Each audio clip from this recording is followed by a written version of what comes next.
Radhika Gupta. Yeah. So, कहते हैं ना कि कुछ भी बोलना जो है ना वो सूरज को दिया दिखाने वाली बात होती है. Still, I'll try to say something. You know, Radhika Gupta has more than 15 years of global asset management experience. She started her career with global giants McKinsey and AQR Capital and moved on to start India's first registered domestic hedge fund.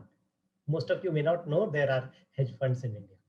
Then she joined Edelweiss Group and she led the acquisition of two asset management acquisition, that is JP Morgan, when its assets were taken over by Edelweiss, and Ambit Capital.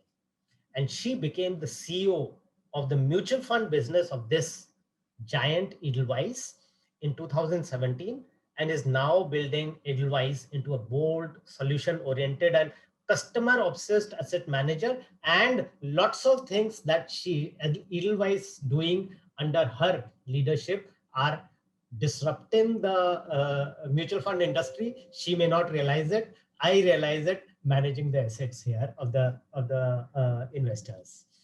Radhika grew up in 4 continents, and she's a keen storyteller, known for The Girl with the Broken Neck. Just Google it and see after the summit. It's her personal story that crossed 2 lakh YouTube views. She graduated from UPenn, University of Pennsylvania, with the highest honors and economics and computer science degree from the Wharton. And she's been named in so many awards: Economic Times, 40 Under 40, Business Today, and Fortune as one of the most powerful women in business and as a top voice for LinkedIn. Now, this is what the bio says. Now, my own perception of Radhika: she is the most approachable top honcho in the industry. I have the personal experience of going for a conference and standing there having my cup of tea, and she coming from behind, Sanjeev, can I have a word with you? And I turn back and see Radhika is there. So, she's that kind of a person, absolutely approachable, and she is such a pleasure to talk to because of the way she talks, and the kind of knowledge that she has, not only from domestic knowledge but all over the world. Really looking forward to this session, which lots of people are looking forward to. Radhika, the active passive dilemma, in which Edelweiss is trying to be the leader, and of course, add on things like direct, regular, and all those things. Please go ahead.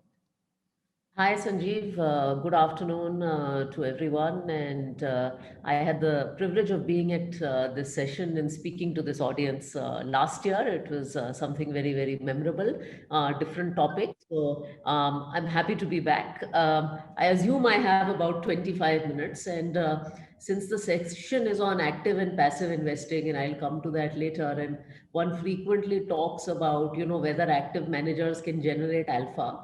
I will try to finish my session in time to prove that active managers can also generate alpha. So that will be my humble endeavor. That will And be I was great. and I was taking a minute because I also know I'm speaking to a Fauji audience. I am born not to a Fauji but to a diplomat, so not a very different terrain, and I know how much you respect time. So there you go. I assume you can see the presentation. So if you see the way I titled this session, active versus passive is a question I'm probably asked every day once in my life. Today I want to reframe the problem. So I start this session with the question, what is the best way to eat pizza? And I think it's also a good time to talk about pizza because it's Sunday and we're moving into lunch. So before your lunch session, maybe we should talk about what is the best way to eat pizza. And in the meantime, we'll discuss active versus passive investing. So, active versus passive, when it is discussed, is a very theoretical problem. Let us answer a more practical problem. All of us at some point in our life have gone out to eat pizza. And assume we don't want to cook it at home. So, assume we don't want to do direct equity and we don't want to cook it at home. We want to find a way to eat pizza. Now, what are the two options that you really have, when you're eating pizza? And you eat pizza for various reasons. You eat pizza because you want a nice meal. You eat pizza because you're traveling, and that's the only reasonable food you can find, especially if you're a vegetarian. We eat pizza for many reasons. So there are two ways to eat pizza broadly in life. One is to go out to a nice Italian restaurant, which is what you see on the left. And you'll get very different kinds of pizza there, and it'll be authentic, and etc., etc. The second is to go to a standardized delivery joint like a Pizza Hut or Domino's, and it's a good time to talk about food since Zomato just listed. But it's essentially to go to a standardized place. Like I grew up with a lot of Pizza Hut in life because I lived in the US, and Pizza Hut is kind of everywhere.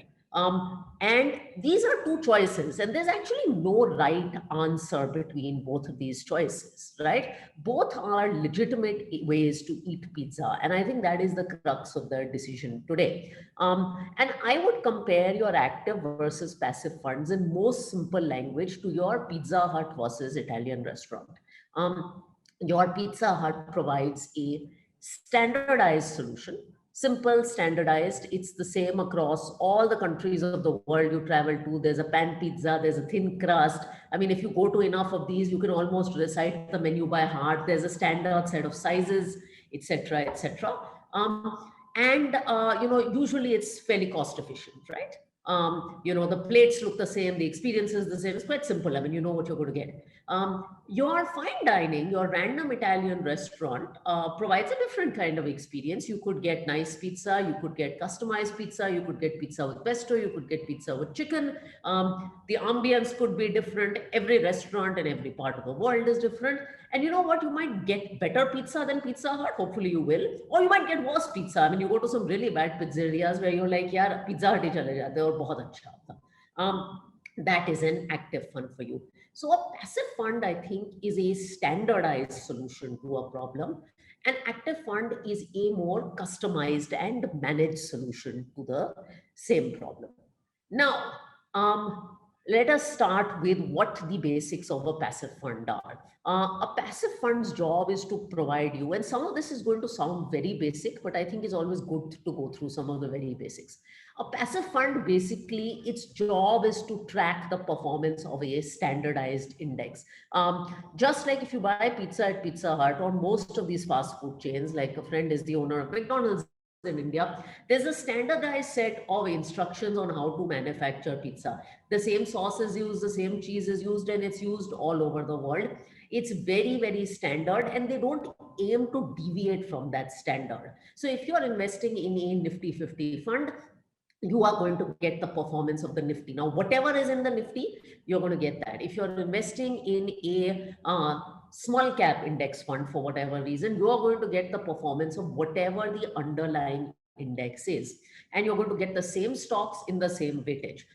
That, I think, brings me to a very important point, that if you are looking to do index investing, the best friend that you have is the index. So it is very important to understand the index of the fund you're investing in. If you don't like the index, and by the way, there are bad indices also out there, nothing you do will make that a good investment, because a passive fund's job is to follow an index. On the other hand, an active fund's job is to beat what is standardized. It is to take what is the index and pick specific stocks, better the ingredients, so to say, to give you an experience that is better than the index. So a large cap active fund will look at the universe of large cap companies, 100 companies, and pick the ones. The fund manager will pick the ones, or the chef will pick the ones that are likely to outperform. And the objective is to deliver you a better experience than the index, because of course the active fund is also charging higher fees than the index, just like the chef is hopefully charging you more than Pizza Hut. So just to recap, passive, standardized, tracks an index, aims to do whatever the index says.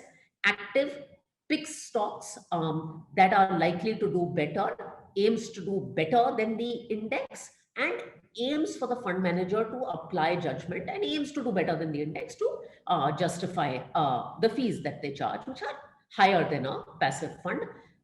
In simple terms, the difference between a passive and active fund lies in the way the fund is managed. Now, performance and what kind of expectations should you have? As I said, in a passive fund, and I think a lot of investing is really about expectations. A lot of the grief that people have in investing is when they have really, really off expectations. In passive funds, as I repeat, the fund manager is expected to mirror the benchmark's performance. In an active fund, of course, you have a chef on hand. Now, if you have a chef on hand, he has to do research. He has to find you the finest cheese. He has to get you the best tomatoes. He has to puree the tomatoes in the best way. He has to get the best oven possible. So technically, there should be greater analysis. There should be greater research by the fund manager. And he can be a lot more active. So as taste change, as a new cheese comes to the market, etc., he can change what he's offering. The same thing is true of active funds. Now, where performance comes into play, an active fund manager or a chef should technically do better than a passive fund, because you're doing all this chefgiri, you're doing all this research. Technically, you should do better than a passive fund. And in the long term, I do believe in many categories, active funds do better than passive funds, but there are times where they don't do better than passive funds. I will talk about performance a little later in this. A few basics you should keep in mind. So let's just do a quick comparison of how active funds stack up against passive funds. And there are a lot of myths these days floating around about passive funds, which is why I thought I'd put this basic comparison. Return potential, risk potential, fees. I think these are the 2-3 most important things that work. So return potential. In a passive fund, the return you will get is the return of the benchmark minus the fund manager's ability to actually replicate the benchmark. Because if your benchmark is something like a small cap, it is actually hard to buy 250 stocks. Now we think, acha, benchmark hai, it's just replicating it. Even doing that, even for a Pizza Hut to follow the standard guidelines that Pizza Hut worldwide publishes, even for Pizza Hut sitting in Malad to follow those guidelines, there might be some deviation to those guidelines. So you get what the guideline is, minus that deviation, which is what we call tracking error in our industry, minus any costs that are charged. In an active fund, your return potential should be higher than the benchmark, could be lower than the benchmark, but at least the objective should be higher than the benchmark. In terms of volatility, there's a great myth going around because passive funds are, there are index funds and ETFs, that suddenly because you're investing in an index fund, it is safe. No, it's not safe. Whether you're investing in an active fund, whether you're investing in a passive fund, and by the way, I know there's a session on international investing, whether you're investing in Korean equities, Indian equities, or Zambian equities, equity is equity. Whether you're buying the Nifty, whether you're buying 100 companies or whether you're buying 70 companies, equity is equity. It will be volatile. It has to have a long-term horizon. So broadly, passive funds will give you the risks that are in line with the market. There's lots of stuff going around that if you don't want to take risks, please go buy an index fund. The risk that you're not taking in an index fund is the one of fund manager outperformance. You're buying a standardized solution. You know what you're going to get. You know that I'm going to Pizza Hut and I'm going to get a standardized pizza. It's not going to be so bad. So like, I'm traveling in a foreign country and, me and my father went to China, we are vegetarian. Kuch samajh nahi aa raha hai. If I go into a random Chinese restaurant, I might get a pizza which is using fish oil and has got chicken on top of it, and I'll get agitated. That risk might be there. In a passive fund, in a Pizza Hut, that risk is not there. But the risk of eating pizza, the health risk of associated pizza eating is there in both funds. So please remember, passive funds have the same underlying risk as the benchmark that they follow. Very important. Active funds should have similar risk, should have equity risk, very, very specific to the fund you follow. Obviously, the fund manager should try and take a little less risk than the benchmark, but that's what you have. In both passive and active funds, there is a very wide variety of funds. So again, there is a myth that mutual funds are all equity. Well, active mutual funds are not all equity. They're equity funds, they're fixed income funds, they're asset allocation funds, they're thematic funds. Similarly, for everything that there is an active fund for, there's almost a passive fund for everything. So If you want to look at passive funds today, there are large cap funds, there are mid cap funds, there are thematic funds, there are fixed income passive funds, which is a very, very large category that Edelweiss is present in. There are international passive funds. For every restaurant or kind of cuisine where there is an active solution, there is probably an equivalent passive solution out there. For the given cuisine or investment style, you have to choose what works for you, and we can talk about how to make some of those choices. But passive fund, again, doesn't only mean equity. There's a wide range of stuff out there that you can really play with. Let's talk a little bit about expenses. Passive funds tend to be cheaper. They have to be cheaper under SEBI regulations. Equity passives tend to be somewhere between 30-40 basis points to 1%. I would say fixed income passives tend to be even cheaper. Active funds tend to be higher. The restaurant or pizza analogy works here. Pizza Hut is always going to be cheaper because it's providing you a standardized experience. I would just make one comment on expenses. These days, a lot of the narrative that goes around about passive funds is I should either buy passive funds because fund managers don't perform or because I don't want to give my AMC fees. It's almost like people want to take revenge on restaurants, so they want to go eat Pizza Hut. That, in my view, is a bad reason. Really, you should choose, and the crux of this presentation is you should choose the solution that works for you. And there are merits to both styles. What is suitable for who? I think passive funds are suitable when you don't have time to research funds, when you're looking for simplicity. Active funds are suitable when you can select funds, especially basis guidance from your advisors. And at Edelweiss, we say advise zaruri hai, and we really believe that. Now, as I said, there is no black and white answer between Italian restaurant and Pizza Hut. What are the objective pros and cons? And I must tell you, mutual fund CEOs love their disclaimers. Before I give you this, I have no bias one way. My business actually happens to be 50 active, 50 passive, maybe marginally more skewed towards passive. So I have no bias either way. I'm going to try and do this in an unbiased way. From a passive point of view, I think the biggest, edge is simplicity, lower fees, and I think a lot of transparency. So what is a passive fund? It's a standardized set of rules, right? There's a guideline. This is how pizza is going to be made. You know what you're getting. There are no surprises. It's the reason places like, it's the reason food chains are popular, right? Skipping away from pizza, I grew up in Italy, and the Italians absolutely love coffee. I mean, they would not be caught dead with a Starbucks. And I can tell you, Starbucks doesn't make the best coffee in the world, but it gives a very, very customized and transparent experience, and there are buyers for that. The cons of a passive fund is they do not outperform the index. That's not an option that you can go into. If there is a specific event in a sector or stock, for instance, if you're holding small cap companies or mid cap companies, then there's a company specific event. The active fund can exit it quickly. The passive fund will not be able to exit it quickly. Conversely, there might be opportunities, for instance, if you're investing in technology and there's a new company, a really exciting new company, an active fund will be able to buy it when it wants to. A passive fund will have to wait till it comes into the benchmark and becomes big enough to buy it, at which point in a theme like technology, for instance, a lot of the gains might be over. So you can't act on specific stocks and sectors until they come into the benchmark. And I think that depends. Passive funds can't do asset allocations. They can't hold cash in the portfolio. In terms of active funds, I think really the dynamism is the big advantage.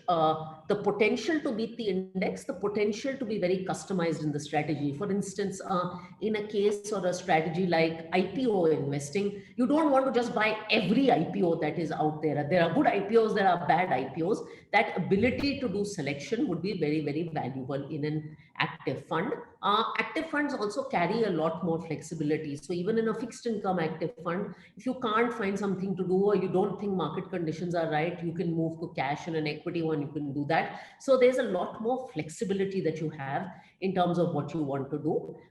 Active risk, as we talked about, can also go wrong. And then we talked about fees as an element. Now, The other myth that also goes around is that there's nothing to do in terms of evaluating a passive fund. Whether you're investing active or passive, if there's one thing you take away from this session, it is that both need to be evaluated, and you need an advisor to do the due diligence properly, regardless of which category you pick. And the criteria to evaluate an active fund is very different from the criteria you use to evaluate a passive fund. But that does not mean that there is no criteria to evaluate a passive fund. So I'm just going to compare both criterias. Consider this a little checklist of the kind of things that you should look at before you're investing in each category. So in active funds, I think if you're buying an active fund, you should be very clear about the kind of investment strategy. Obviously, you're relying on the chef. So you need to understand and be comfortable with the kind of experience that there is out there. One thing I must say is that today in the domain of active funds, AMCs and advisors have a lot of information out there. If I talk of our own funds, if you go to our websites, there is so much information out there about what we do.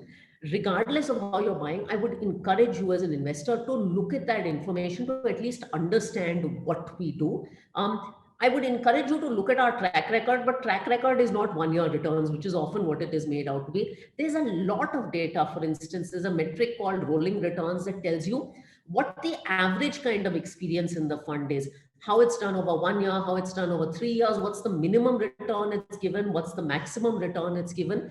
Look at this data, it's all out there.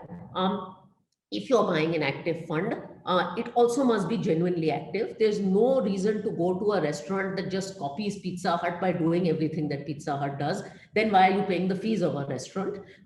It is very important that the fund manager is actually making active choices. If you're buying an active fund that is just doing benchmark plus thoda sa upar niche ka tweaking, it's not worth justifying the fees. So you really should be getting something different when you're doing active investing.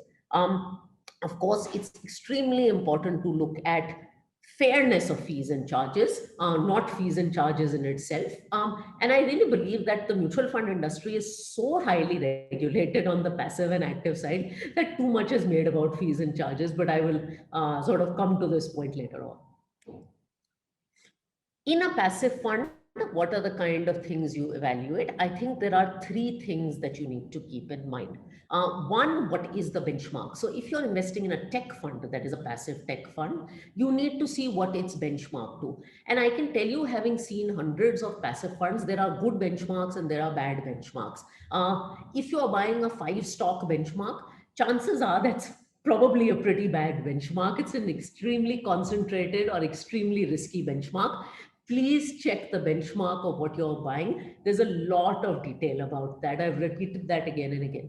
Second, check this element of tracking error. Tracking error, as I said, is the ability of Pizza Hut to actually meet Pizza Hut's global guidelines. And in some categories, it is very easy to do. In some categories, it is very difficult to do. For instance, in the small cap category, because small cap companies are so illiquid, it is often very difficult for even a passive fund to give you what the index is. So if the small cap index is delivering 55%, it's hard to buy that basket of small caps in a liquid way and deliver even 55%. In fixed income also, this can be a little challenging. So some categories lend themselves well to having no tracking error. Some categories have a lot of tracking error. Remember, in a passive fund, you will get the benchmark return minus tracking error minus cost. So it's very important to keep this in mind. So please study the tracking error, and all this data is available. So when you go to a passive funds evaluation page, you can see the returns of the fund and you can see the returns of the benchmark. If you're investing in an international passive fund, for instance, tracking error can come because of rupee dollar conversion. So please check some of these things out rather than blindly going by the benchmark. And of course, check the costs of passive funds. One thing I must tell you is these days, there's a lot of low cost advertising, the cheapest thing here, as if there's a discount sale. Costs in mutual funds are not static. Cost today can change. Expense ratio is something that changes. So please keep a watch on the costs, and please check all-in costs of all funds. I think that's extremely important to keep in mind. For instance, if you're buying a fund of fund that has an ETF, there are 2 layers of costs. Please go and ask your advisor or AMC for all details on costs. A quick perspective I also wanted to give you on performance. One of the reasons that there is a lot of narrative on whether we should do active or whether we should do passive is performance. And I genuinely believe that that's a bad reason to make this decision, because it can go either way. This is a period that we picked, 23rd Jan to 22nd July 2021.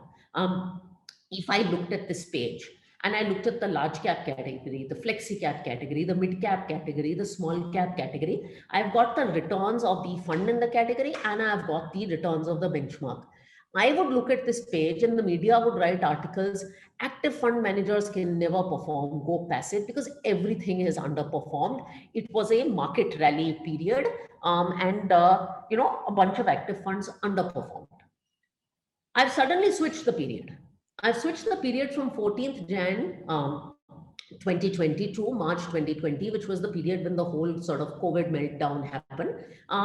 Now see what you would do, see what the media would write. Every single active category outperformed the passive category. Just like in mutual funds, we say past performance can't predict future performance. You cannot predict whether an active fund will outperform a passive fund.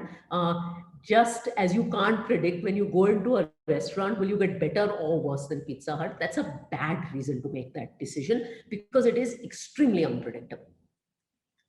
And ultimately, I would end this session by saying the last part of this session is that there is no black and white choice. You don't have to choose. You can have different strokes for different folks. And the way I would follow this is, I would go active if I was investing in markets where you really needed the expertise of a fund manager. For instance, something like mid and small cap, where you needed very, very specific thematic exposure. Categories like technology or IPO, where you can't just go buy all IPOs. Technology is a very difficult category to invest in. You need expertise on technology. There I would go with an active fund. I would go with a passive fund where simplicity of solution solves my problem. Large caps, gold, fixed income, etc., etc. The restaurant analog, as I said, is most of us eat dosa and have eaten dosa at some point in our life. Most of us would realize that paying 5-star prices for dosa doesn't make sense, because an Udupi restaurant does a pretty good job at providing dosa. But anyone who's eaten French food will tell you that they don't go to a fast food joint to eat French food. The chef probably matters a little more when you deal with French food. So there's nothing wrong with having a eating out experience that includes an ODP restaurant and a Michelin star restaurant. It's just that for different kind of experiences, you pick different kinds of solutions. And this is the way I think, break a portfolio down in terms of categories. It also gives you a color on what kind of options are out there. So on the passive side, I think large cap solutions, ETFs and index funds are great. Large cap is a pretty vanilla category. It is the equivalent of your idli dosa diet. And I think passive funds work really well there. Gold is another place where I think passive funds do extremely well. There is a very large category of fixed income passive funds called target maturity funds. Bharat Bond is one example, but it's not the only example. And what these funds do is they just aim to mirror an FD-like experience at very low cost, and they have the advantage of mutual fund taxation. So for instance, you can buy a product like Bharat Bond 2025 that is just investing in public sector bonds maturing in 2025. It gives you the experience of investing in an FD maturing in 2025 at low cost, and there's no worry that fund manager will buy this credit security and fund manager will not buy that credit security, etc., etc. So that's a great category to go passive. It's also a very good category to go passive, for instance, because fixed income is in interest rates, especially in a declining interest rate environment, cost matters. So I think that's why it's important. I really believe in my own portfolio on the mid and small cap side, I've always chosen active funds because I think that needs the benefit of a chef's stock selection. Many themes and sectors, as I said, I think benefit from the advantage of active management. And some categories like flexi cap, where you're moving between large, mid, and small, I think also benefit from the active management. So where you think there is a place for fund managers to add value, and they may or may not add value over a short, medium term, but where you fundamentally think that they can add value, go active. And where you think a simple solution will do the answer, go passive. I would end this presentation by saying that nobody, when they choose to eat pizza, goes up and wakes up and thinks, you know, should I go to Pizza Hut or should I go to an Italian restaurant? Your decision to eat out is a function of why you're eating out. And if I asked you why you're eating out, eat out for many different reasons. One of the reasons you could eat out is you needed a quick business lunch, and you needed something that's convenient. The other reason you could eat out is you are in a foreign country.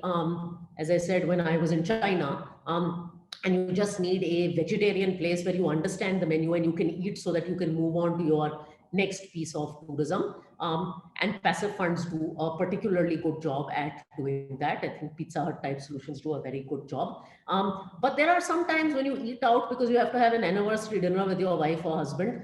Chances are, if you told them, I want to take you to Pizza Hut for an anniversary dinner, it probably would not be a very good anniversary. You seek that because you want a different experience. You're eating out for the experience. You're eating out for the variety of cuisine. The point is, eating out is a solution to a problem you're trying to solve. And it's more important to focus on the right solution at the right time than active or passive.